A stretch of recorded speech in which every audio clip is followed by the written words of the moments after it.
बड़ी खबर आपको बताते हैं, लखनऊ से आ रही है। सीएम योगी ने टीम 9 के साथ बैठक की है। बैठक में सीएम योगी ने अफसरों को दिशा निर्देश जारी किए हैं। मास्क की व्यवस्था प्रभावी ढंग से लागू हो, यह सीएम योगी आदित्यनाथ ने निर्देशित किया है। कोविड नियमों को लेकर लोगों को जागरूक किया जाए।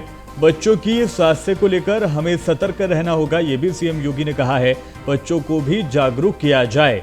टीकाकरण को तेज करने की जरूरत है, यह सीएम योगी आदित्यनाथ ने कहा है। टीम 9 की बैठक आयोजित की गई थी, बुलाई गई थी। इसमें दिशा निर्देश कोरोना के बढ़ते ग्राफ को लेकर दिए गए हैं। जिस तरह से हाल ही में हमने देखा था, जब टेस्टिंग ट्रीटमेंट को लेकर योगी सरकार ने काम किया था, सभी ने तारीफ उसकी की थी। एक बार फिर से सीएम योगी एक्टिव देखे जा सकते हैं बढ़ते ग्राफ को लेकर।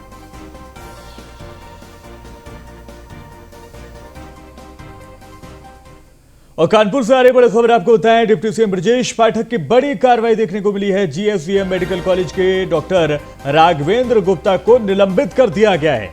डॉक्टर राघवेंद्र गुप्ता हैलेट में कम प्राइवेट करते थे, ज्यादा प्रैक्टिस। डॉक्टर राघवेंद्र गुप्ता ने हैलेट के सामने ही खोल रखा है clinic. Doctor Raghavendra Gupta Hallet OPD से क्लिनिक में अपने मरीजों को बुलाया करते थे।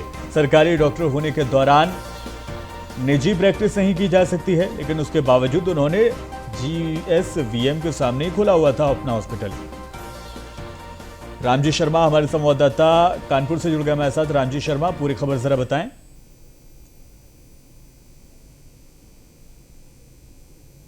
क्या सुन पा रहे हैं? तो फिर से जुड़ने की कोशिश करेंगे, लेकिन एक बार फिर से खबर आपको बता दें, जीएसवीएम मेडिकल कॉलेज के डॉक्टर राघवेंद्र गुप्ता को निलंबित कर दिया गया। डॉक्टर राघवेंद्र गुप्ता हैलेट में कम लेकिन प्राइवेट में ज्यादा प्रैक्टिस किया करते थे। डॉक्टर राघवेंद्र गुप्ता ने हैलेट के सामने अपना क्लिनिक खोल रखा है। रामजी शर्मा एक बार फिर से जुड़ गए हैं। रामजी शर्मा, पूरी खबर पर अपडेट।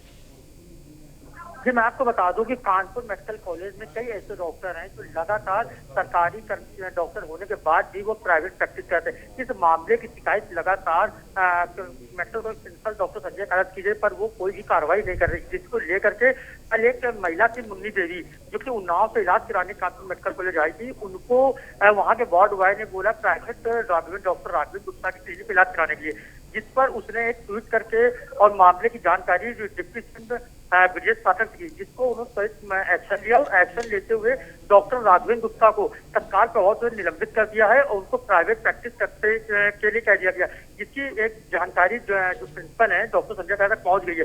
लेकिन उनका कहना है कि लिखित में भी आदेश नहीं आया है, लेकिन वर्बली उनको ये सूचना दे दी गई है कि डॉक्टर राघवेंद्र गुप्ता को मेडिकल कॉलेज की जो व्यवस्था है, हैलेट की व्यवस्था, उससे उनको कार मुक्त कर दिया गया है। जिसके बाद से लगातार उन डॉक्टरों में भी हड़कंप मचा हुआ जो लगातार मेडिकल कॉलेज से संबद्ध हैलेट से जुड़े हैं, लेकिन फिर भी प्राइवेट प्रैक्टिस कर रहे हैं। उनको भी कहीं ना कहीं डर सता रहा है कि उन पर भी कार्रवाई। मैं आपको बता दूं कि डॉक्टर राघवेंद्र गुप्ता के खिलाफ आयकर विभाग ने भी एक बड़ी कार्रवाई की थी, जब उनके क्लिनिक से 1 करोड़ रुपए बरामद हुआ था। इस पूरे मामले को संज्ञान लेकर डिप्टी सीएम ने बड़ी कार्रवाई करते हुए एक न्यूरो साइंस के प्रोफेसर है और बड़े डॉक्टर है, उनको निलंबित कर दिया गया है। बहुत शुक्रिया रामजी शर्मा इस तमाम जानकारी के लिए।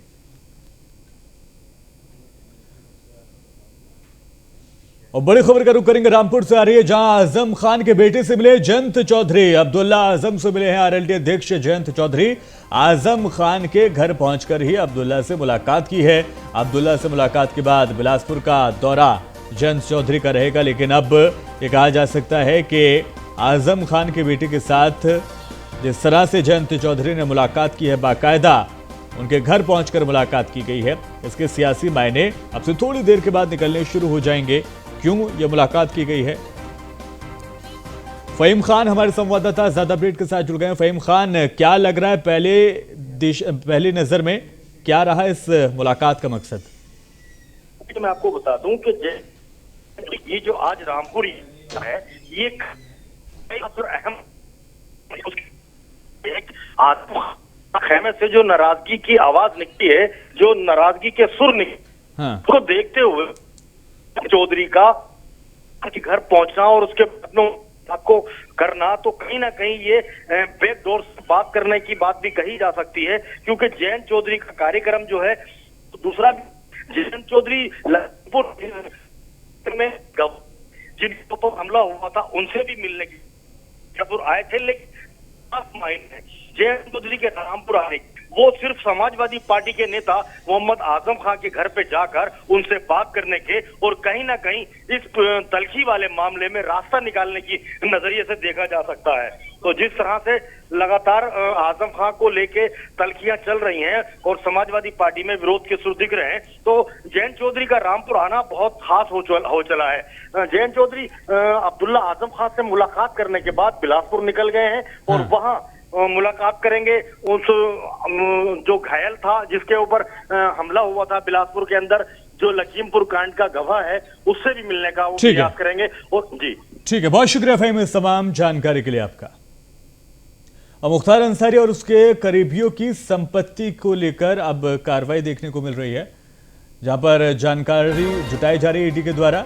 एलडीए को चिट्ठी भेजकर ईडी ने मुख्तार और उसके करीबियों की संपत्तियों की लिस्ट मांगी है। गड़बड़ी पाए जाने पर संपत्तियां जब्त करी जाएगी ईडी के द्वारा।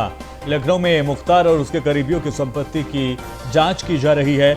19 चल और अचल संपत्तियों के मुख्तार से जुड़े होने की आशंका बताई जा रही है। ईडी के सूत्रों का यह कहना है कि मुख्तार ने करीबियों के नाम से इस संपत्ति को अर्जित किया है, बनाया है। माफिया मुख्तार अंसारी के बाद ईडी ने शकील हैदर पर मनी लॉन्ड्रिंग का केस दर्ज किया है। ईडी की टीम अब उसकी संपत्तियों की जांच करते हुए अटैच करने की कार्रवाई भी करेगी। केंद्रीय जांच एजेंसी के इस कदम से माफिया और उसके गुर्गों में खलबली मची हुई है।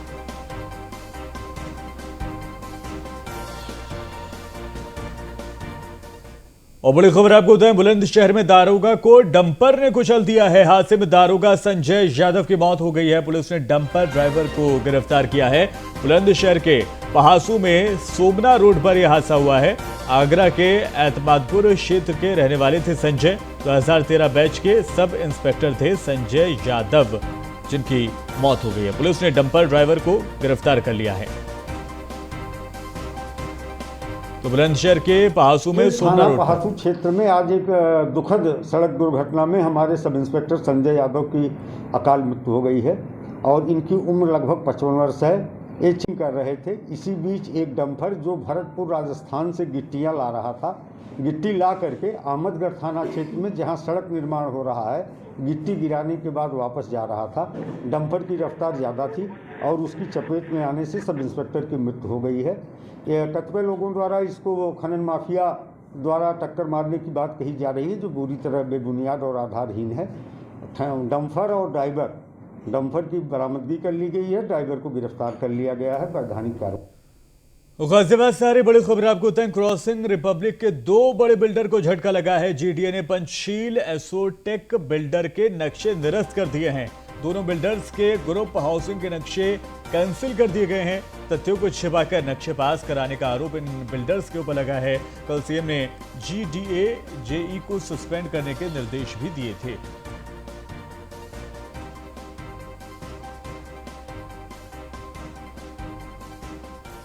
और ई विधानसभा परियोजना यूपी में लागू करने की तैयारी तेज हो रही है। बड़ी खबर आपको बता रहे हैं, यूपी के बजट सत्र में बदला होगा विधानसभा का नजारा।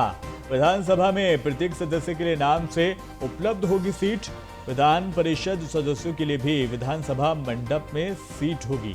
विधानसभा की पूरी कार्रवाई ऑनलाइन की जाएगी। विधानसभा में प्रत्येक सदस्य के लिए उनके नाम से सीट को उपलब्ध कराने की तैयारी हो रही है।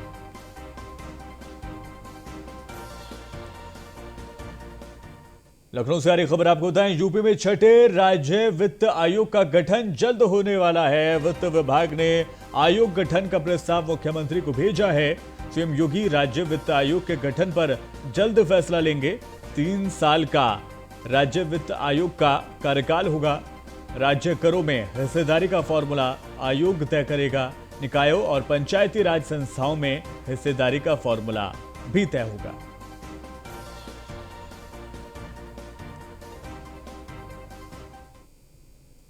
विदेशी कोयले की खरीद पर उत्पादन निगम से जवाब तलब। राज्य विद्युत नियामक आयोग ने जवाब तलब किया है। राज्य विद्युत उपभोक्ता परिषद ने दाखिल की थी याचिका। आयोग ने चिताया है अतिरिक्त खर्च को ARR का हिस्सा नहीं माना जाएगा। विदेशी कोयले की खरीद से बिजली की दरों में बेहिसाब बढ़ोतरी होगी।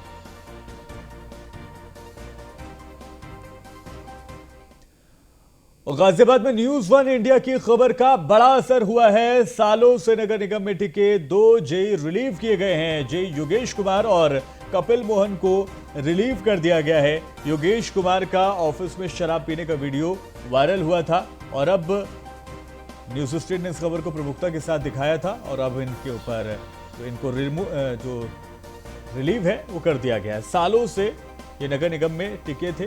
2 जेई बताए जा रहे हैं, जिनमें से एक का बाकायदा शराब पीने का वीडियो भी वायरल हुआ था, चर्चा में भी बहुत हो रहा था। और यादराम भारती हमारे संवाददाता जुड़ गए ज्यादा अपडेट के साथ। यादराम भारती, पूरी खबर जरा बताएं। देखो शबान, ये पूरा नगर निगम से जुड़ा हुआ है। जिस समय एक जेई है योगेश कुमार, इनका एक वीडियो वायरल हुआ था, देर रात तक नगर निगम के ऑफिस में रुकना और वहां पर शराब पीना। इस पूरे मामले में जब नगर आयुक्त महेंद्र तंवर को एक शिकायत मिली तो उन्होंने एक औचक निरीक्षण कराया, जिसमें जेई योगेश कुमार अपने साथियों के साथ ऑफिस में बैठकर शराब पी रहा था।